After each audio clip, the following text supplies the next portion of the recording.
Iba-iba tayo ng itsura. Iba-iba ang ating salita. Iba-iba ang ating mga paniniwala.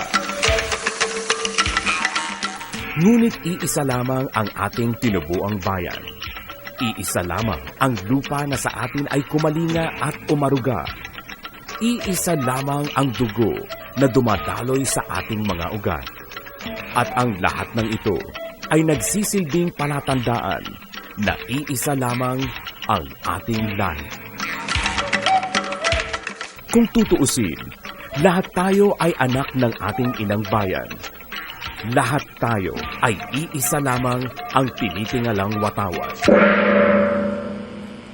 Lahat tayo ay katutubo. Lahat tayo ay Pilipino.